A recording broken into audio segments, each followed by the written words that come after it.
High guys, नमस्ते सबैजनालाई। आज म चाहिँ घरेलु मोमो बनाउन गइरहेको छु। यो चाहिँ नितान्त मैले खानको लागि हो अनि अलिकति हेल्थी वे अपनाऊ भनेर त्यस्तो मसलाहरू धेरै चाहिँ राखेको छैन। यदि तपाईहरुलाई पनि यो रेसिपी मनपर्छ भने फलो गर्न सक्नुहुन्छ गाइस हैन। मेरो चाहिँ नर्मल मोमो बनाउनको लागि चाहिँ अनियन हैन, अनि त्यसपछि जिन्जर, अनि त्यसपछि गार्लिक हैन, अनि हल्का त्यो टेस्टी लाग्छ मलाई चाहिँ अलिकति तपाईको यो चपाउँदा पनि अलिकति साउन्ड आउँछ, क्रुक क्रुक साउन्ड आउने भयो गरेर मैले चाहिँ क्याबेज राख्छु, यो बन्दाकोपी। ल अन्तिमसम्म हेरेर साथ दिनु होला है त गाइस। यसलाई चाहिँ सबैलाई एकदम मसिनो तरिकाले काट्ने हैन। जसरी तपाईले चाहिँ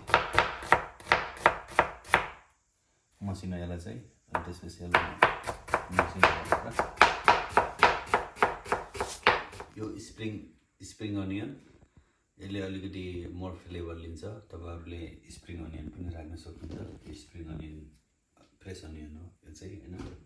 अनि यो जिन्जर अदुवा चाहिँ मैले चपिङ गर्न भन्दा पनि म यस्तो गरेर यसमा चाहिँ यसलाई चाहिँ मैले यसरी ठिचेको, त्यो चाहिँ बडी जुसी हुन्छ अनि बडी टेस्टी पनि हुन्छ, किनभने सबै रसहरु निस्किन्छ त्यसबाट।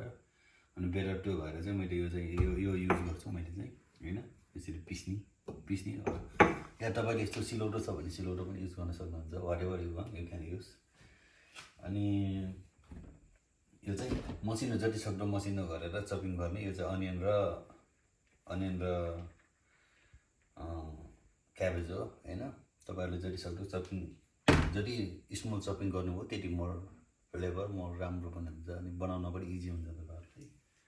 खास चाहिँ यो फर्स्टमा मिक्स गर्नुपर्ने थियो, अगाडि मिक्स गरेको भए अहिले यसम्म रेडी भइसक्थ्यो, तर म चाहिँ अलिकति वेट गर्नुपर्ने भयो हैन। यो चाहिँ आटा हो हैन, यो चाहिँ मैदा। अब नर्मली प्रोफेसनलमा मैदा युज गर्छ, तर यो घरमा खाने भएको भएर चाहिँ अलिकति राम्रो बनाऊ भनेर आटा र मैदा चाहिँ मैले एक गिलास जस्तो मैले चाहिँ मिक्स गरेर बनाउन गइरहेको छु। यो चाहिँ यसमा राख्ने, अनि त्यसपछि यो ग्लासको एक गिलास हैन। तपाईले कति मोमो तपाईले बनाउनुहुन्छ, कति पाउडर गर्न खोज्नुभएको त्यति मात्र। यो चाहिँ मैले चाहिँ आज थोरै मात्र बनाउनु भएको भएर चाहिँ मैले थोरै बनाएको। यो चाहिँ यो भयो, अलिकति हाल्दा के भयो, 2 गिलास एक गिलास।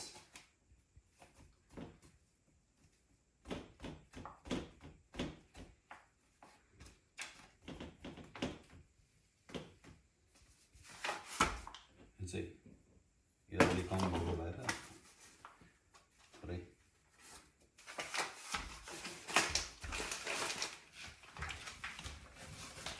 यसलाई चाहिँ राम्रोसँग मिक्स गर्ने अनि पानी हालेर यसलाई चाहिँ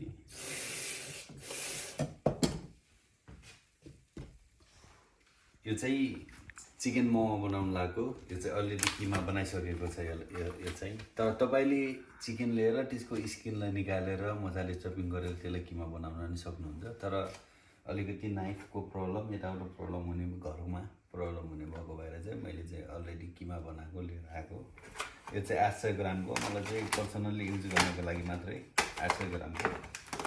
यसले चाहिँ फाइनली मिक्स गर्ने यसमा चाहिँ, अनि यसलाई पनि दुवैलाई अनि यो चाहिँ मिक्स गर्ने। अनि तपाईलाई मैले अलरेडी भनिसकेको छु, यसमा चाहिँ स्प्रिङ अनियन अनि क्याबेज, गार्लिक र गार्लिक र जिन्जर चाहिँ यहाँ छ हैन।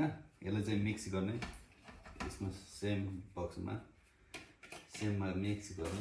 अनि यसलाई पनि मजाले, यो चाहिँ तपाईले जति यसलाई चाहिँ कुट्यो यसरी गर्नुभयो भने, यस्तो ढुङ्गाहरुमा केहीमा गर्नुभयो भने चाहिँ अलिकति जुस आउँछ, जुसहरु निस्किन्छ राम्रोसँग, त्योसँग भएको हैन। किनभने मसला मोमोमा चाहिँ त्यति पानी पनि हुँदैन अनि मिक्स हुँदैन नि त।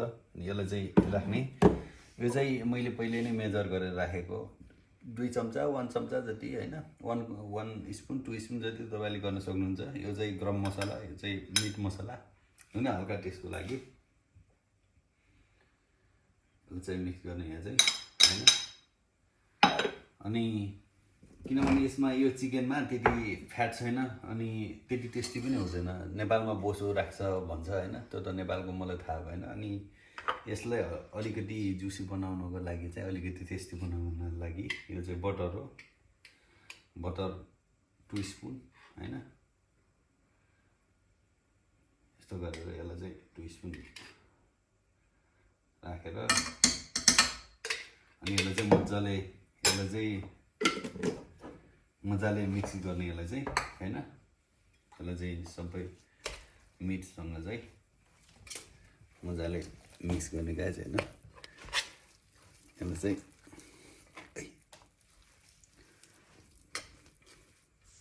काट्यो।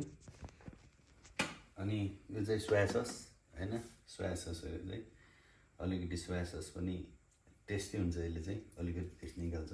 अनि यो चाहिँ नुन हैन, नुन पनि तपाईले खास नराख्दा पनि हुन्छ साल चाहिँ, तर पछि हामी पिकलमा पनि पाउँछौँ, अचारमा पनि हामीले साल राख्छौँ, तर के अलिकति राख्दा के पनि फरक पर्दैन। मैले चाहिँ थोरै राख्छु हैन, थोरै साल राख्छु। अनि यसलाई चाहिँ मजाले मिक्स गर्ने गाइस हैन।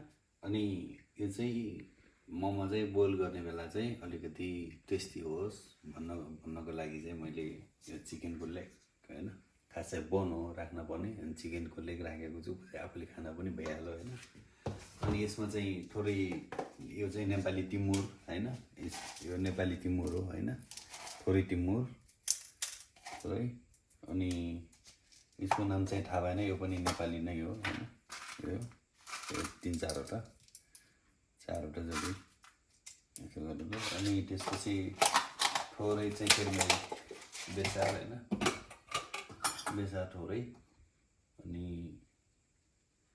बेसार अनि थोरै चाहिँ नुन, यो चाहिँ साल्ट हैन, थोरै गरेर। अनि यसलाई चाहिँ पानीमा राखेर अहिले चाहिँ बोइल गर्दै गर्ने। अनि जति मोमो बन्यो भने चाहिँ अनि बोइल भयो भने चाहिँ सजिलो हुन्छ थोरै राख्ने। अनि यसलाई चाहिँ यसमा बोइल गर्दै गर्ने भर्खर चाहिँ ग्यास। फाइनली डो पनि रेडी भइसक्यो हैन। अब चाहिँ यसलाई चाहिँ डोलाई चाहिँ यसमा राख्ने, किनभने यहाँ ग्लु नहोस् हैन। अनि यसलाई चाहिँ सानो लिइसकेपछि यसलाई सानो लिइसकेपछि लामो तरिकाले यसलाई चाहिँ यसो गरेर लामो बनाउने। अलिकति साह्रो भएछ हैन। यसलाई चाहिँ सानो लामो बनाइसकेपछि यसलाई सानो काट्ने, यत्रो जस्तो हैन। अनि यसलाई चाहिँ मजाले बेल्ने। यसलाई चाहिँ यो पनि चाहिन्छ हैन, एउटा काठको हुन्छ, यो चाहिँ काठको भए पनि हुन्छ। धेरै पातलो पनि बनाउनु हुँदैन, यसलाई चाहिँ पातलो बनायो भने पनि मोमो फुट्छ पाक्ने बेला हैन। यो भयो, लिइसकेपछि चम्चाले यसलाई चाहिँ थोरै जति तपाईँले जति सक्नुहुन्छ, यसमा जति अट्छ त्यति जति लिएर अलिकति बढी हैन। यसलाई लिइसकेपछि सजिलो वे गाइस हैन। यसलाई चाहिँ यस्तो बनाउने, अब आफ्नो वे हुन्छ बनाउने, तर मैले चाहिँ यो तरिकाले बनाउँछु। यसलाई चाहिँ फर्स्ट हैन, अनि त्यसपछि यसलाई मोजा बनाउने।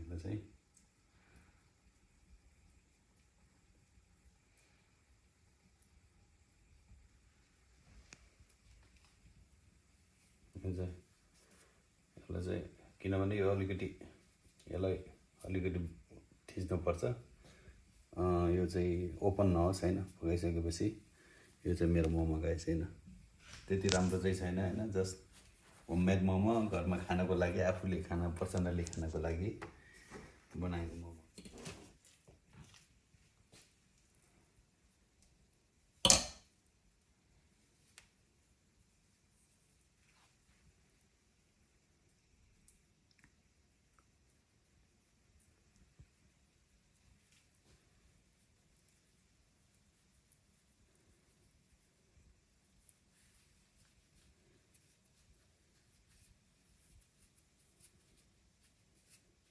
यो चाहिँ सेप मिलाएको गाइस हैन। यसलाई बन्द गरेन भने चाहिँ फेरि ओपन हुन्छ। यस्तो गर्ने, पिठो यस्तो राख्ने गाइस हैन। तर पिठो राख्ने चाहिँ साइनिङ चाहिँ आउँदैन हैन, टु बी अनेस्ट। तर अब नजर भने त यहाँ ग्लु हुन्छ नि त। हामी चाहिँ होममेड प्योर होममेड गाइस हैन यस्तो गर्ने गाइस कति निकाल्न छ हाल्ने हैन ठिक्क धेरै हाल्यो भने नि फेरि उ हुँदैन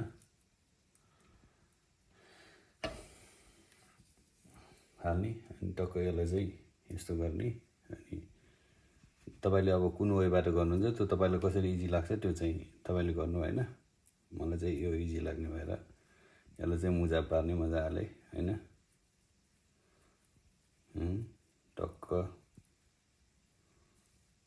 यसलाई चाहिँ यस्तो बनाएर टक्क यो बन्द गर्ने यसलाई चाहिँ मजाले थिच्ने यसलाई चाहिँ निचोर्ने भित्र हावा चाहिँ नपसोस् न हैन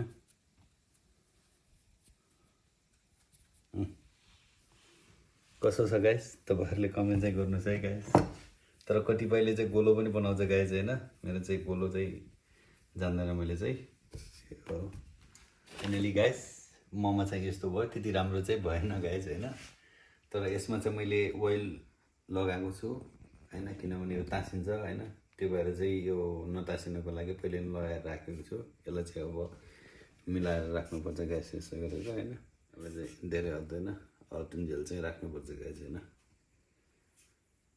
मोमो पनि रेडी भइसक्यो हैन तर यो चाहिँ कलर अलिकति चेन्ज आयो किनभने हामी चाहिँ यो आटाको यो चाहिँ हैन मैदाको भएको भए अलिकति साइनिङ आउँथ्यो हैन अनि सुप पनि बब्बाल छ गाइस हैन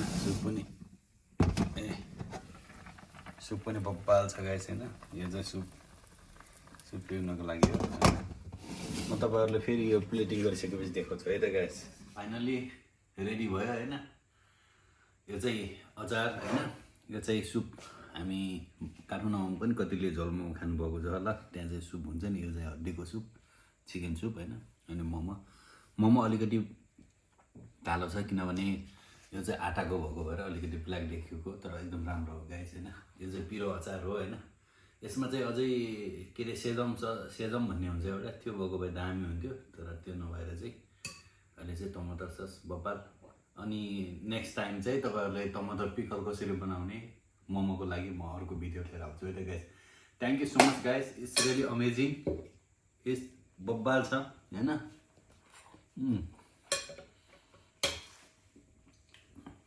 भेरी डेलिसियस भेरी नाइस